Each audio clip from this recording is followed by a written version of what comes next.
ഇതിനിടയിൽ B J പിയുടെ സംസ്ഥാന അധ്യക്ഷന്റെ പ്രതികരണം വീണ്ടും വരികയാണ്. സിനിമ കാണില്ലെന്ന് ആവർത്തിക്കുകയാണ് ബി ജെ പിയുടെ സംസ്ഥാന അധ്യക്ഷൻ രാജീവ് ചന്ദ്രശേഖർ.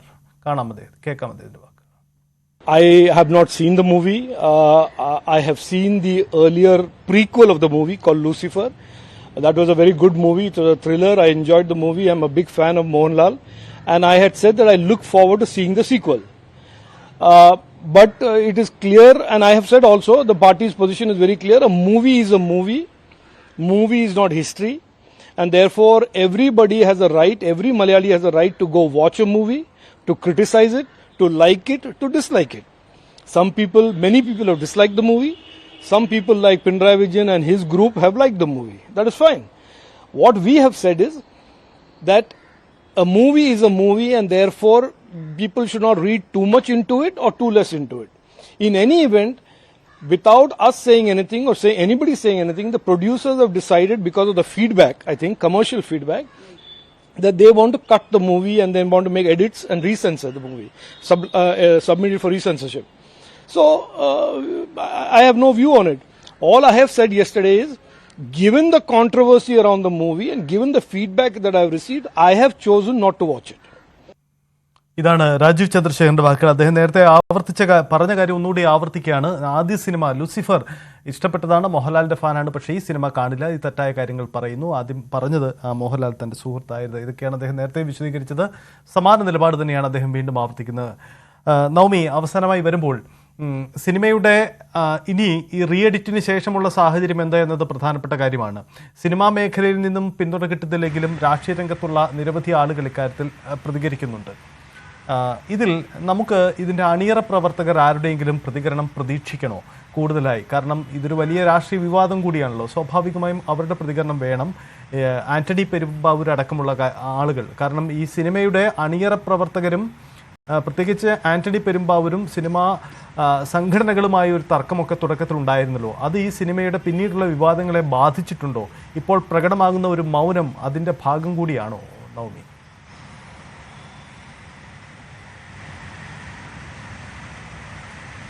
സജിത്ത്, ഇന്നലെ മോഹൻലാലിൻ്റെ ഒരു വിശദീകരണം വന്നിരുന്നു. അതിനപ്പുറത്തേക്ക് ഈ സിനിമയുമായി ബന്ധപ്പെട്ട് ഏതെങ്കിലും തരത്തിലുള്ള ഒരു പ്രതികരണം ഉണ്ടാകുമെന്ന് നമുക്കിനി പ്രതീക്ഷിക്കേണ്ട. കാരണം മോഹൻലാലാണ് ഈ സിനിമയുടെ, അല്ലെങ്കിൽ മോഹൻലാലിൻ്റെ ഫേസ്ബുക്ക് പോസ്റ്റ് പൃഥ്വിരാജ് അത് ഷെയർ ചെയ്തിട്ടുണ്ട്. അദ്ദേഹത്തിനും ആ നിലപാട് തന്നെയായിരിക്കും.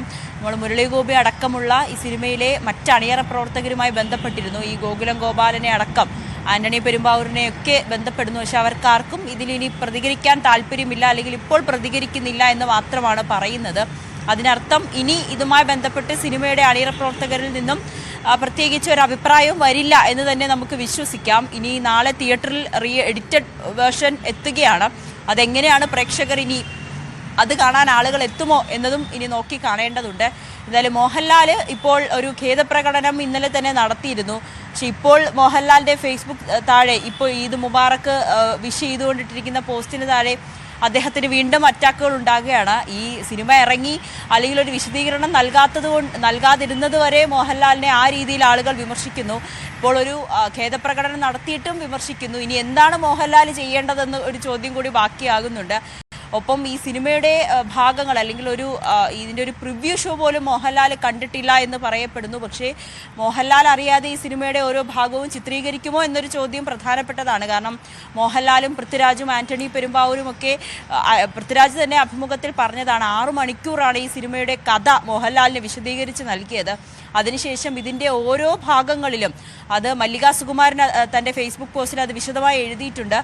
ബോംബെയിൽ ഇതിൻ്റെ ഷൂട്ടിങ്ങിൻ്റെ സമയത്ത് പോലും മകനെ വിളിക്കുമ്പോൾ പറയുന്നത് മോഹൻലാലും ആന്റണി പെരുമ്പാവൂരും വന്നിട്ടുണ്ട്, അവരെ ഇതുവരെ ചെയ്ത സീനുകൾ അവരെ കാണിക്കണം, ഇനിയുള്ള ഭാഗങ്ങളെക്കുറിച്ച് വിശദീകരിക്കണം എന്നൊക്കെ. അങ്ങനെ മോഹൻലാലോ ആന്റണി പെരുമ്പാവൂരോ അറിയാതെ പൃഥ്വിരാജിന് ഒരു ഷോട്ട് പോലും എടുക്കാൻ കഴിയില്ല എന്നുള്ളതും നമുക്ക് അങ്ങനെ തന്നെ ആയിരിക്കും. കാരണം മോഹൻലാൽ, ആന്റണി പെരുമ്പാവൂർ നിർമ്മാതാവ്, അത്രയും കോടികൾ മുടക്കിയെടുക്കുന്ന പടമാണ്. ഗോകുലം ഗോപാലൻ പിന്നീടാണ് ആ സിനിമയുടെ ഭാഗമാകുന്നത്. ഒപ്പം പൃഥ്വിരാജ് ഇതിന്റെ സ്ക്രിപ്റ്റ് റൈറ്റർ മുരളി ഗോപി അറിയാതെ പൃഥ്വിരാജിന് ഒരു സീൻ എടുക്കാനോ ഏതെങ്കിലും പ്രത്യേകിച്ച് ഒരു ഡയലോഗ് ചിത്രീകരിക്കാനോ ഒന്നും കഴിയില്ല എന്ന് തന്നെ നമുക്ക് വിശ്വസിക്കാം. ചിലപ്പോൾ ഇത്രയും വിവാദമാകില്ല എന്ന് കരുതിയിട്ട് അവർ എടുത്ത സിനിമയാകാം. അല്ല എന്നുണ്ടെങ്കിൽ സിനിമ ഇറങ്ങുമ്പോൾ ഇത്ര വിവാദമാകും, അത് സിനിമയെ മറ്റൊരു തരത്തിലേക്ക് പ്രേക്ഷകരെ എത്തിക്കാൻ കഴിയുമെന്ന് വിശ്വസിച്ചുകൊണ്ട് എടുത്ത സിനിമയാകാം. അങ്ങനെ ഏത് രീതിയിലാണ് വേണമെങ്കിൽ അതിനെ വ്യാഖ്യാനിക്കാം. എന്തായാലും സിനിമയുടെ അണിയറ പ്രവർത്തകർ, പ്രത്യേകിച്ച് മോഹൻലാൽ ഇതിലൊരു ഖേദപ്രകടനം നടത്തി എന്നതാണ് അണിയറ പ്രവർത്തകരുടെ ഭാഗമായി വരുന്ന ഒരു മറുപടി. അതിൻ്റെ ഉത്തരവാദിത്തം, ഈ വിവാദങ്ങളുടെ ഉത്തരവാദിത്തം അവർ ഏറ്റെടുക്കുന്നു എന്ന് കൂടി പറഞ്ഞു വെക്കുകയാണ്. ഇതിൽ കൂടുതൽ ഏതെങ്കിലും തരത്തിലുള്ള പ്രതികരണം ഉണ്ടാകുമോ എന്ന് നമുക്ക് വരും മണിക്കൂറിൽ അറിയാം. ഒപ്പം ഇതിൻ്റെ ഒരു സിനിമാ സംഘടനയുമായി ബന്ധപ്പെട്ട് ആരും തന്നെ പ്രതികരിക്കുന്നില്ല. ഈ സിനിമാ സംവിധായകരാരും തന്നെ പ്രതികരിക്കുന്നില്ല. മോഹൻലാലിനോ പൃഥ്വിരാജിനോ പിന്തുണയുമായി എത്തിയിട്ടില്ല.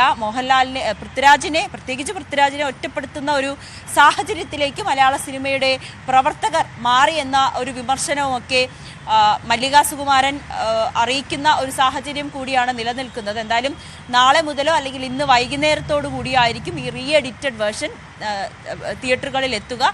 അത് കണ്ടതിന് ശേഷം എന്താണ് പ്രേക്ഷകർക്ക് പറയാനുള്ളതെന്നും നമുക്ക് അറിയാം. സജിത്ത്. യെസ്, എമ്പുരാൻ വിവാദം രാഷ്ട്രീയ രംഗത്തും കൊടുമ്പിരി കൊള്ളുകയാണ്. പല സാഹചര്യങ്ങളാണ് എമ്പുരാൻ വിവാദവുമായി ബന്ധപ്പെട്ടുണ്ടാവുന്നത്. എന്തായാലും സിനിമയുടെ ബോക്സ് ഓഫീസ് കണക്കുകളിൽ സിനിമയ്ക്ക് ഗുണം ചെയ്യുന്നു എന്ന് മാത്രമല്ല, വലിയ തിരക്ക് അനുഭവപ്പെടുന്നു എന്നതാണ് സാഹചര്യം. റീ എഡിറ്റഡിന് മുമ്പ്, സെൻസറിങ്ങിന് മുമ്പ് വീണ്ടും കാണുക എന്ന ലക്ഷ്യത്തോടു കൂടി തിയേറ്ററിൽ കൂട്ടത്തോടെ എത്തുന്നവരുമുണ്ട്. ഇതിനിടയിലാണ് സിനിമാ മേഖലയിലെ ചർച്ചകൾ പുരോഗമിക്കുന്നത്. ഇടവേള